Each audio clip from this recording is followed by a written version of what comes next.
Buenos días para todos. Bienvenidos a esta lección 11 y 12 de el curso de religión que hemos estado eh, haciendo para el mutuo aprendizaje de todos y cada uno de nosotros en la sana doctrina, en la prelatura, en este tema de reflexión que de los evangelios que hacemos cada día. En fin, bienvenidos a este nuevo día y bienvenidos a este curso de superior de religión de este día. En el nombre del Padre, y del Hijo, y del Espíritu Santo. Amén. Señor Jesucristo, Hijo del Padre, manda ahora tu Santo Espíritu sobre la tierra, haz que el Espíritu Santo habite en el corazón de todos los pueblos, para que sean preservados de la corrupción, de las calamidades y de la guerra. Que la Señora de todos los pueblos, que un día era María, sea nuestra abogada. Amén.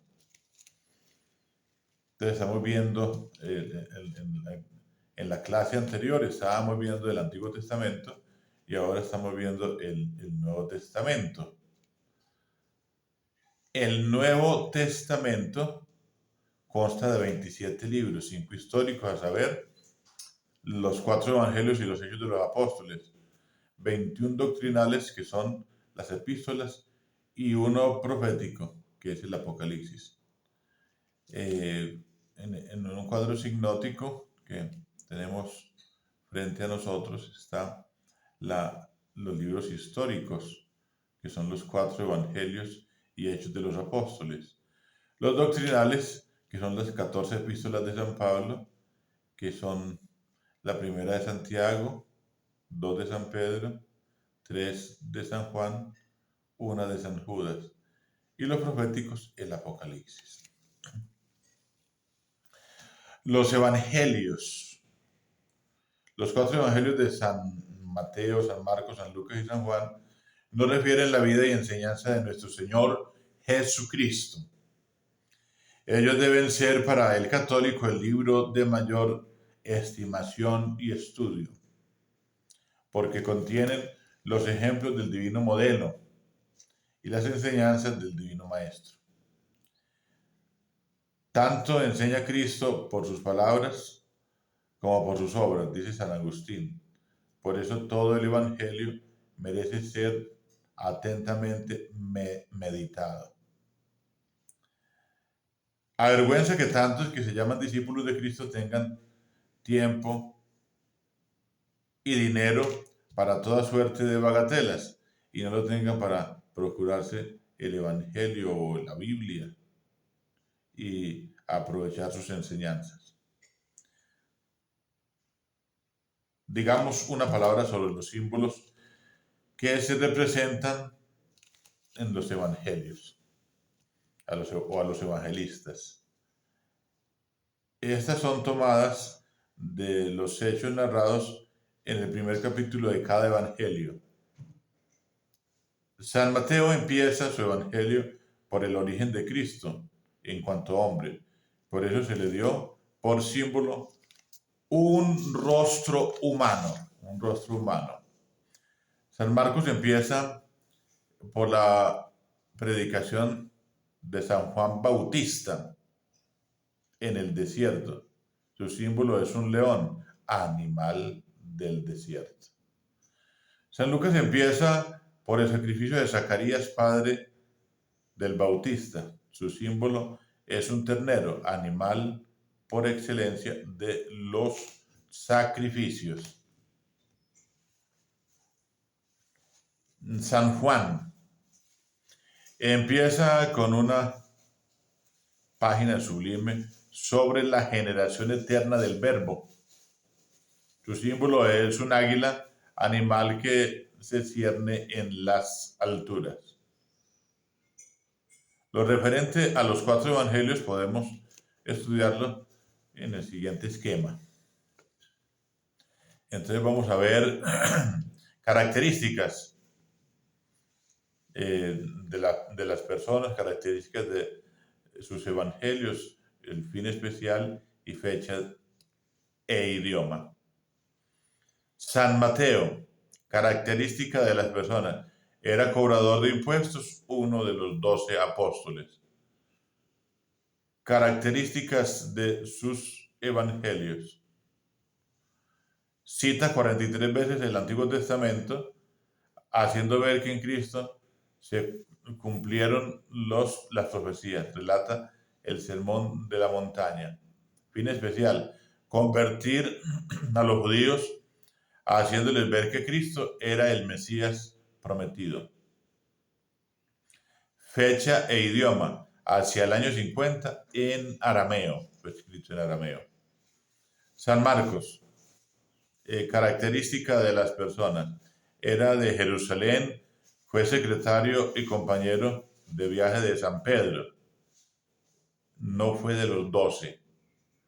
Características de sus evangelios, se detiene más en los hechos y en las palabras de Cristo.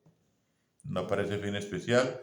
Fecha de idioma hacia el año 55 en griego, en Roma.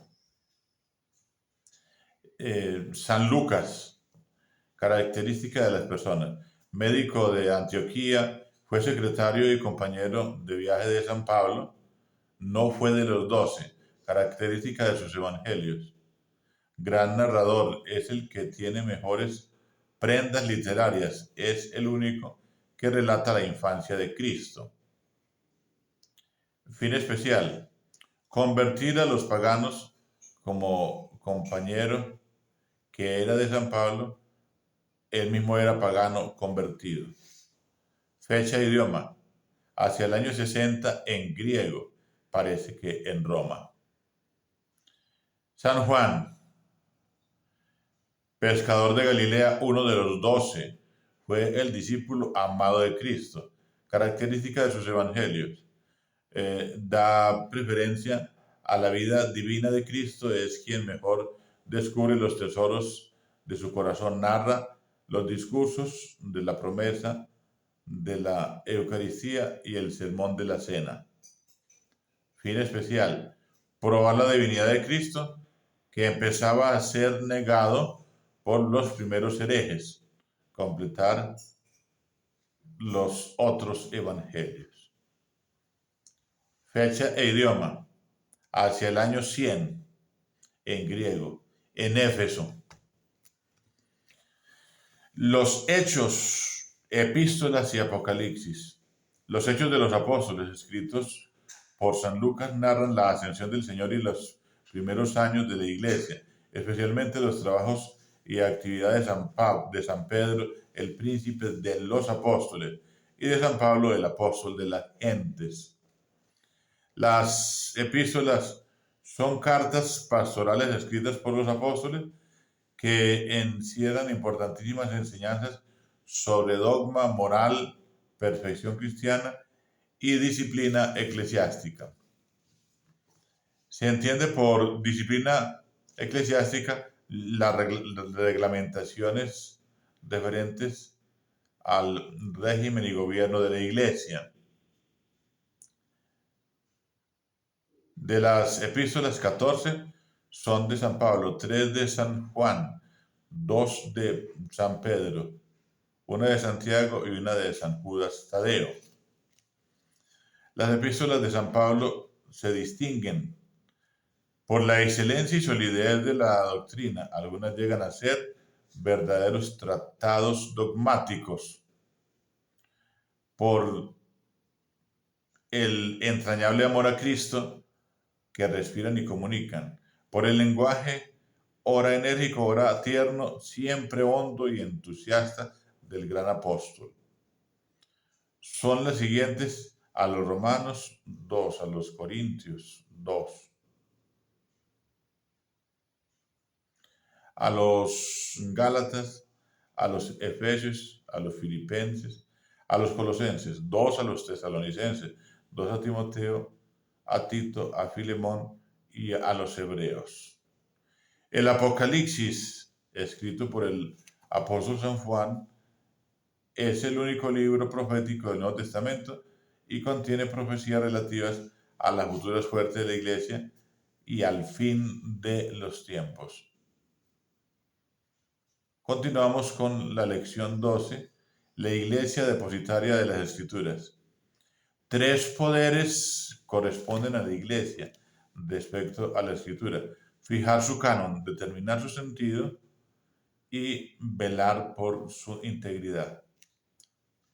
Fijar el canon de las Escrituras significa determinar qué libros se deben tener por revelados y cuáles no. Canon significa aquí la lista u orden de los libros revelados. Cristo, al dejar a su iglesia la facultad de velar por su doctrina, tuvo que darle el poder de determinar en qué libros se hallaba esa doctrina. De otra suerte, los fieles no hubieran sabido a qué atenerse en materia de tanta trascendencia. Es de advertir que en los primeros siglos muchos libros no revelados trataron de pasar por revelados. Determinar el sentido significa interpretar cuál es su verdadero sentido, especialmente en los pasajes oscuros y difíciles. La Sagrada Escritura es un libro divino y misterioso, en el cual, como dice San Pedro, hay cosas difíciles de entender cuyo sentido falsean los indoctos para su propia perdición. Habrá muchos heresiarcas seguidos por muchedumbres, dice el mismo apóstol, 2 Pedro 2, 1 y 2. Velar por su integridad quiere decir estar alerta para que la Escritura no vaya a sufrir alteración o menoscabo. Solo la Iglesia tiene este triple poder porque solo a ella confió Cristo el depósito de la fe y le dio la misión de enseñar. Falsedad del libre examen. El libre examen de la Escritura, doctrina fundamental del protestantismo, consiste en admitir que cada uno tiene derecho de interpretar a su gusto la Sagrada Escritura. El libre examen no puede aceptarse porque resultarían tantas doctrinas e iglesias cuantas interpretaciones. Es evidente que Cristo no quiso fundar sino una sola iglesia con una sola doctrina. Como consecuencia del libre examen, el protestantismo se halla dividido en innumerables sectas que profesan doctrinas contradictorias.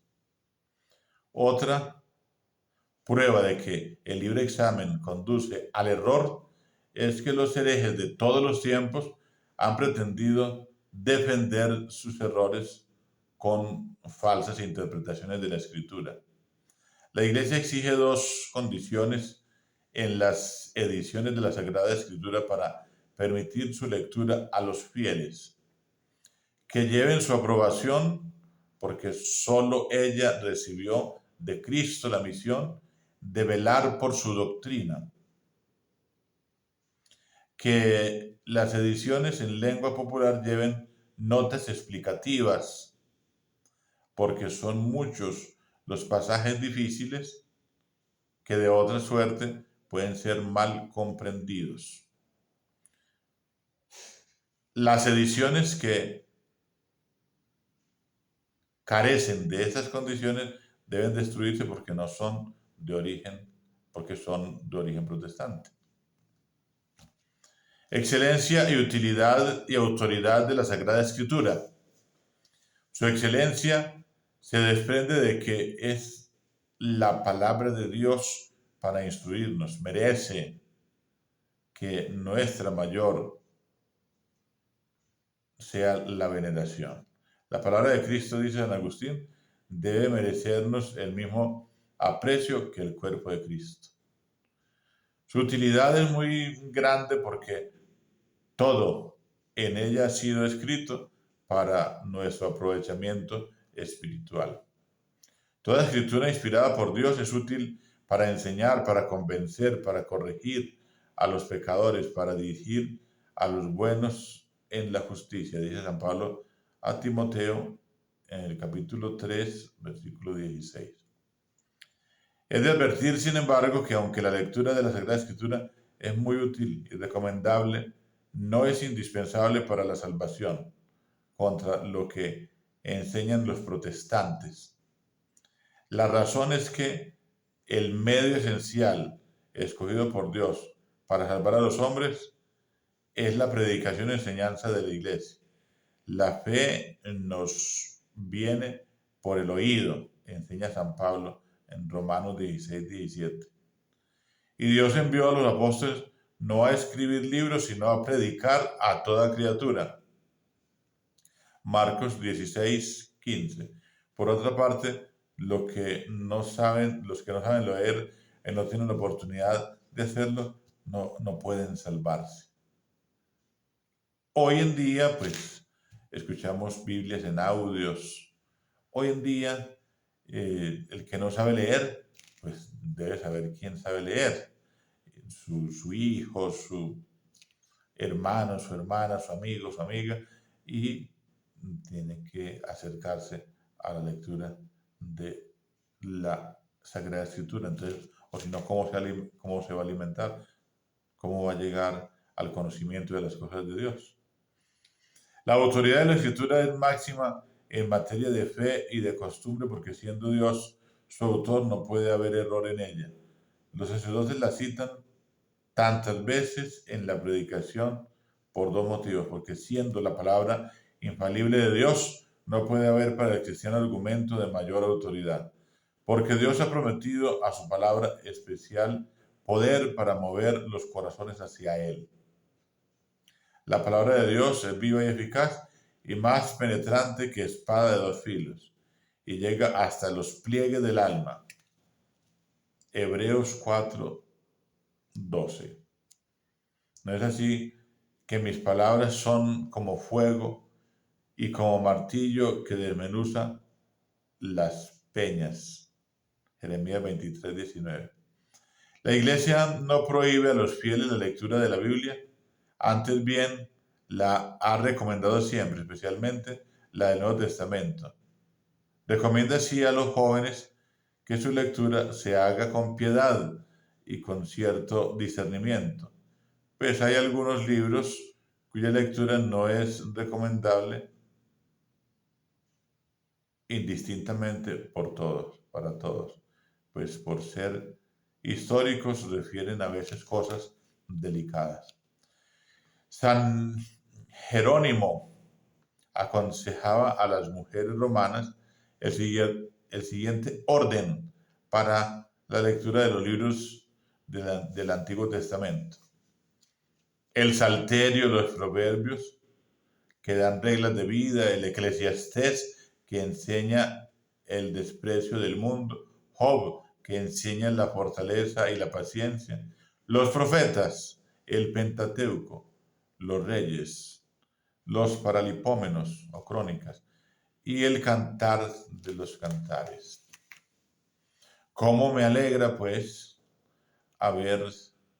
haberme dirigido a ustedes en este momento con estas dos lecciones o estas dos clases para el día de hoy, en estos poquitos minutos que pueden dedicar ustedes a escuchar y a reflexionar para que nos formemos, para que aprendamos juntos, para que defendamos nuestra iglesia y para que defendamos nuestras convicciones, nuestra fe, para que defendamos el dogma, la moral, la tradición, para que defendamos la sana doctrina.